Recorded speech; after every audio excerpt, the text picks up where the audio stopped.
This past weekend, two motivated members of the Diablo dueling community, Surely Serious and SureImSure, put together a PvP tournament. In a feat of pure creativity and originality, they so gallantly named it the Joby Sucks World Tour. Part Deuce? Part 2. All jokes aside, it was actually an amazing and well-run event. We were able to get through a 17-man tournament with double eliminations in under 3 hours. I was impressed at the sheer number of people who showed up in the Discord channel just to watch these combatants go at it live. In this video, we're going to do a deep dive on some of the fighters in the tournament and take a particular focus on some of the dueling techniques that really stood out. The stories and strategies of these amazing players will be told in short form here, but I'll link you to the full unedited version at the end of the video. What PvP build do you think took this tournament down? Let's dive in and check it out.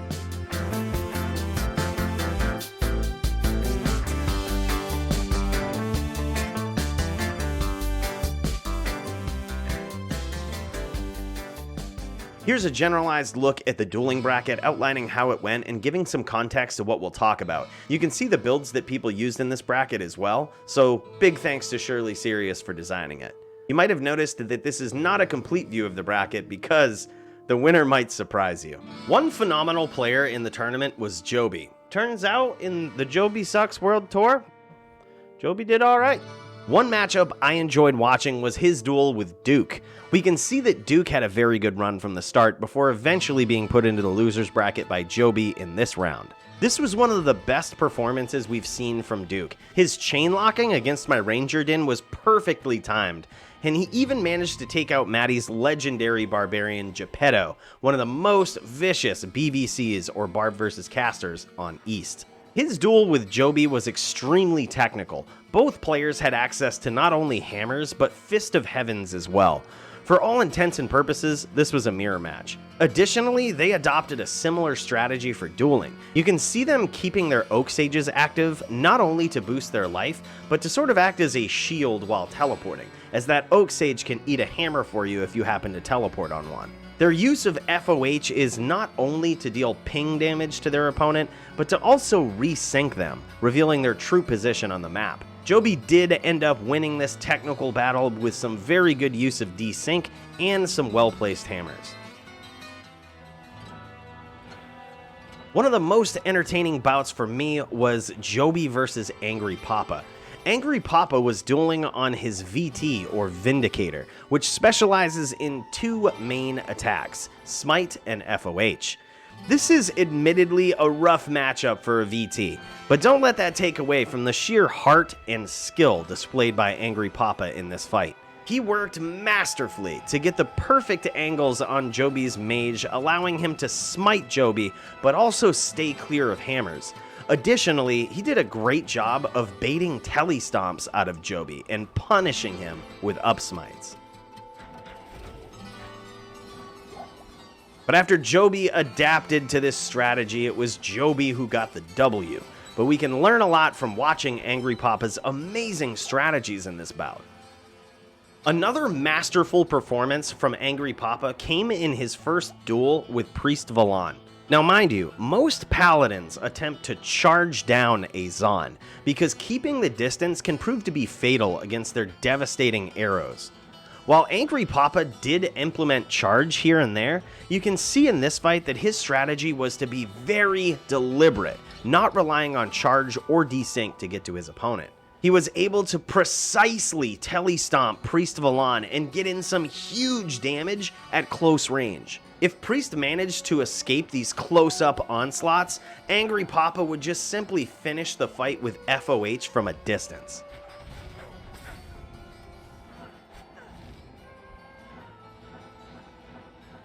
This loss sent PriestValon to the losers bracket, which can prove to be an important second chance for some players. For the rest of the tournament, PriestValon's back was on the ropes. His first matchup in the losers bracket was a tough one. He went up against Maddie's legendary barbarian Geppetto. Geppetto's setup is strictly BVC, or Barb vs. Caster. He doesn't have a shield, which would allow him to block some of the projectiles launched by Priest. In this very, very close matchup, This proved to be the tipping point and led to Geppetto's demise. Next, Priest was matched up against another savage player named Raiden. Raiden was on his Elemental or Windy Druid, which was responsible for handing me my second and final loss in the tournament. But for the first time in the event, PriestValon had class advantage and was able to dispose of Raiden with some clutch use of multi-shot to clear up those Druid pets and Strafe to stun Raiden and deliver repetitive damage. Because AngryPapa lost to Joby and due to PriestValon's dominant performance in the losers bracket, these players were destined to meet again. After such an amazing run, Priest then had to face the player that put him into the losing bracket in the first place. This task alone would discourage most players before the bout even started, but not Priest. We've seen in his DFC performances that Priest has an incredible ability to adapt. This, combined with his determination to never give up, no matter the odds, allowed him to mentally reset and approach this fight in a different way. We can see Priest weapon swapping in order to stutter step and confuse AngryPapa in their second bout.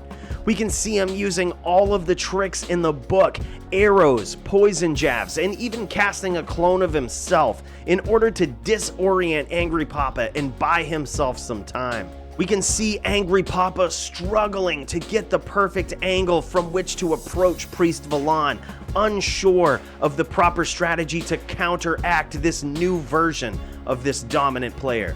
This determination and pure skill of Priest allowed him to overcome this difficult challenge and avenge his loss against Papa's notorious Vindicator Paladin. Not only was this an insane duel to watch, but it was also a very crucial turning point in the tournament.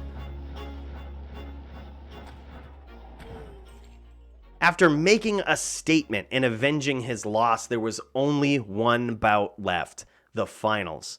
Here, Priest would need to face an undefeated Joby and would have to beat him twice in order to secure his spot as the undisputed champion.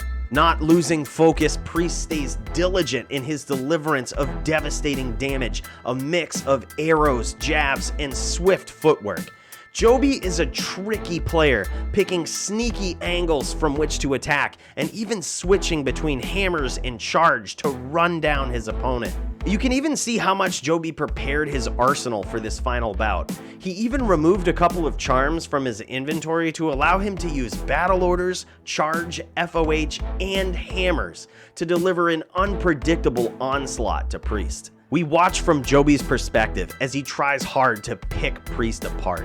It is impressive not only that these players made it to the final round, but that they both have the fortitude and ability to remain focused throughout all of their matches. PvP is a different beast in Diablo II, and remaining tireless in the face of so many back-to-back challenges is truly a feat in itself. We closely watch the final round to see which player will yield to the other, crowning a champion in this dueling tournament.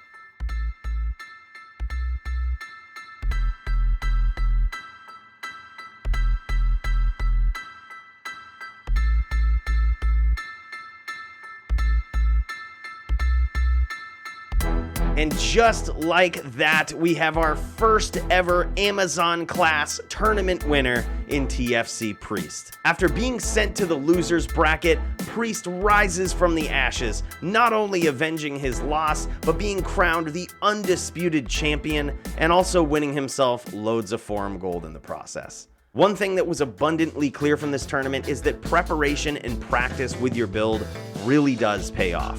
nycMaxim did a great job at recording both perspectives for most of these duels. A link to the full video can be found in the video card above. What will your first dueler be when Diablo II Resurrected drops? Let me know down in the comments below. I want to thank you guys so much for watching this video. I'll catch you in the next one.